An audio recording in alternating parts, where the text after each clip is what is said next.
Europe का देश France in दिनों एक बड़े और सख्त फैसले को लेकर चर्चा में है।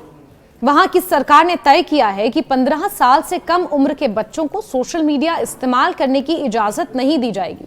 इसका मतलब है कि 15 साल से छोटे बच्चे इंस्टाग्राम, फेसबुक, टिकटॉक, स्नैपचैट जैसे बड़े सोशल मीडिया प्लेटफॉर्म पर अपना अकाउंट नहीं बना पाएंगे और ना ही उन्हें इस्तेमाल कर पाएंगे। सरकार इस फैसले को कानूनी रूप से देने की प्रक्रिया में है और चाहती है कि ये नियम 1 सितंबर 2026 से यानी नए स्कूल सेशन की शुरुआत के साथ लागू हो जाए।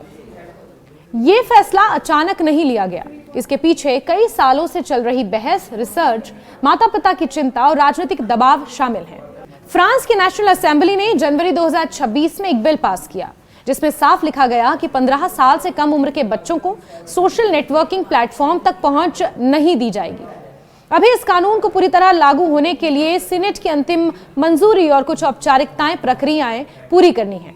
लेकिन राष्ट्रपति इमैनुअल मैक्रों, जो कि भारत में आयोजित हो रहे एआई इम्पैक्ट समिट 2026 में पहुंचे थे, उस दौरान अपने वक्तव्य के दौरान उन्होंने ये साफ कहा है कि वो चाहते हैं कि नए शैक्षणिक वर्ष से पहले ये नियम जमीन पर दिखने लगे। उन्होंने कई और देशों का नाम लिया जिसमें भारत का नाम भी शामिल था, यानी भारत भी इस दिशा में आगे बढ़ रहा है और इस पर विचार कर रहा है। अगर ये कानून पूरी तरह लागू हो जाता है तो फ्रांस ऑस्ट्रेलिया के बाद दुनिया का दूसरा बड़ा देश बन जाएगा जहां किशोरों के लिए सोशल मीडिया पर इतना सख्त उम्र आधारित प्रतिबंध लागू होगा। पहले समझते हैं कि आखिर फ्रांस को इतनी सख्ती की जरूरत क्यों महसूस हुई। फ्रांस में यह मुद्दा सिर्फ नैतिक या सांस्कृतिक बहस नहीं, बल्कि इसे पब्लिक हेल्थ यानी सार्वजनिक स्वास्थ्य के मुद्दे के रूप में देखा जा रहा है। फ्रांस की पब्लिक हेल्थ एजेंसी ANSES ने यह चेतावनी दी कि टिकटॉक, इंस्टाग्राम और स्नैपचैट जैसे प्लेटफॉर्म्स किशोरों की मानसिक सेहत पर बुरा असर डाल रहे हैं। खासकर लड़कियों में आत्मसम्मान की कमी, डिप्रेशन, एंजाइटी, नींद की समस्या और शरीर को लेकर असंतोष जैसी समस्याएं बढ़ रही हैं। आज के समय में लाइक्स, फॉलोअर्स, बॉडी इमेज और परफेक्ट लाइफ दिखाने का दबाव बच्चों को मानसिक रूप से कमजोर कर रहा है। वो खुद की तुलना दूसरों से करने लगते हैं। अगर किसी पोस्ट पर कम लाइक्स आए, अगर कोई ट्रोल या साइबर बुलिंग करता है तो उसका असर उनके मन पर गहरा पड़ता है। कई मामलों में परिवारों ने आरोप लगाया कि सोशल मीडिया के कारण उनके बच्चों ने आत्महत्या जैसे कदम भी उठाए हैं। इन घटनाओं ने सरकार पर दबाव बढ़ा दिया है। एक और बड़ी चिंता नींद और पढ़ाई से जुड़ी है।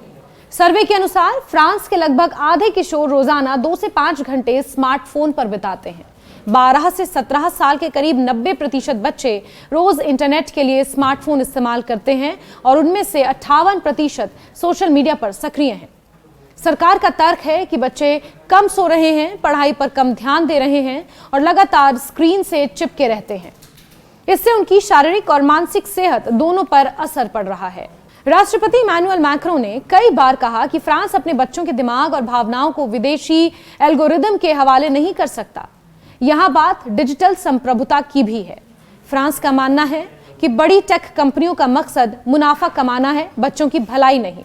सोशल मीडिया कंपनियां ऐसे एल्गोरिदम का इस्तेमाल करती हैं जो यूजर्स को ज्यादा से ज्यादा समय तक ऐप पर रोके रखें। इससे बच्चे बार बार फोन चेक करते हैं और लत जैसी स्थिति बन जाती है। साइबर बुलिंग और हेट कंटेंट भी एक बड़ी समस्या है।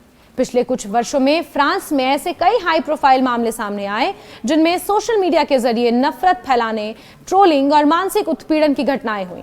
सरकार का कहना है कि 13 से 14 साल के बच्चों में इतनी भावनात्मक ताकत नहीं होती कि वो इस तरह के दबाव को संभाल सकें।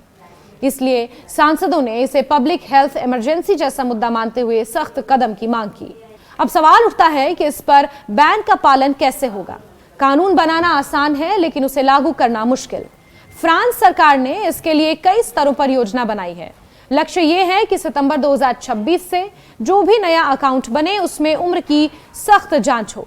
2026 के अंत तक सभी मौजूदा यूजर्स को अपनी उम्र की पुष्टि करनी होगी। अगर प्लेटफॉर्म ऐसा नहीं करते तो उन्हें गैर कानूनी माना जा सकता है। उम्र की जांच के लिए तीसरे पक्ष की एजेंसियां पहचान पत्र देकर पुष्टि करेंगी। असली पहचान सोशल मीडिया प्लेटफॉर्म के साथ सीधे साझा नहीं की जाएगी ताकि प्राइवेसी बनी रहे। यूरोपीय संघ भी एक कॉमन ऐप का परीक्षण कर रहा है जो आगे चलकर पूरे यूरोप में उम्र सत्यापन का मानक बन सकती है।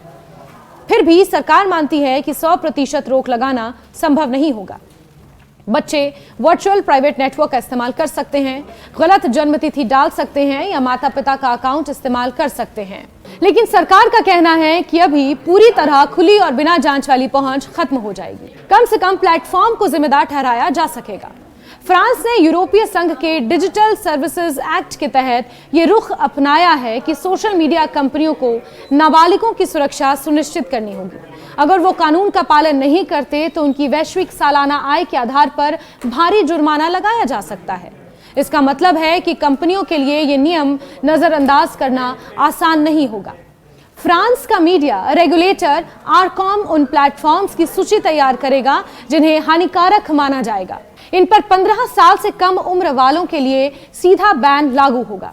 कुछ कम हानिकारक माने जाने वाले प्लेटफॉर्म पर 13 साल से ऊपर के बच्चों को माता पिता की स्पष्ट अनुमति से सीमित पहुंच मिल सकती है।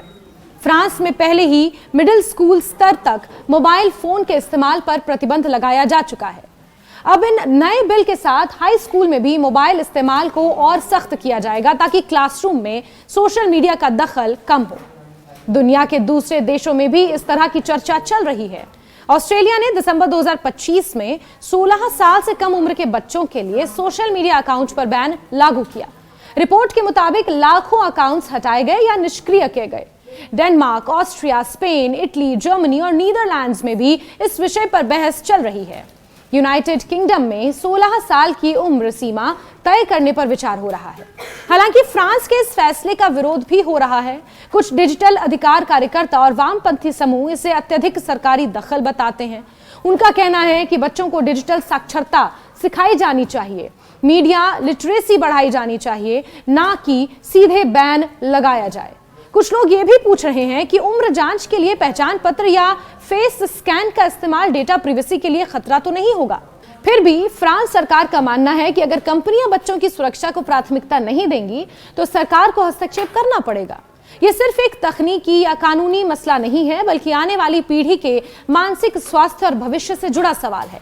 अगर इसे और आसान भाषा में समझें तो सरकार ये कर रही है कि जैसे स्कूल में छोटे बच्चों को कुछ चीजें उम्र के कारण करने की अनुमति नहीं होती, वैसे ही सोशल मीडिया का इस्तेमाल भी एक जिम्मेदारी है। अगर कोई बच्चा अभी मानसिक रूप से तैयार नहीं है तो उसे उस माहौल से दूर रखना ही बेहतर है। आने वाले समय में यह देखना दिलचस्प होगा कि यह कानून कितनी प्रभावी तरह से लागू हो पाता है और क्या इससे सच में बच्चों की मानसिक सेहत में सुधार होगा। लेकिन इतना साफ है कि फ्रांस ने दुनिया को एक मजबूत संदेश दिया है। बच्चों की सुरक्षा के मामले में वो बड़ी टेक कंपनियों से टकराने से भी पीछे नहीं हटेगा। बड़ी बात यह है कि एआई समिट में फ्रांस के राष्ट्रपति इमैनुअल मैक्रों ने जब इस बात का जिक्र किया तो उन्होंने फ्रांस के साथ साथ कई और देशों का भी नाम लिया कि कई और ऐसे देश हैं जो इस प्रक्रिया में साथ आने के लिए तैयार हैं, और बड़ी बात यह है कि उसमें भारत का नाम भी शामिल है। तो सवाल ये उठता है कि क्या आने वाले समय में भारत में भी 15 साल तक के बच्चों के नेट के इस्तेमाल पर, सोशल मीडिया प्लेटफॉर्म्स के इस्तेमाल पर एक रेगुलेटरी अथॉरिटी बिठाई जाएगी या फिर किसी तरह का बैन लगेगा।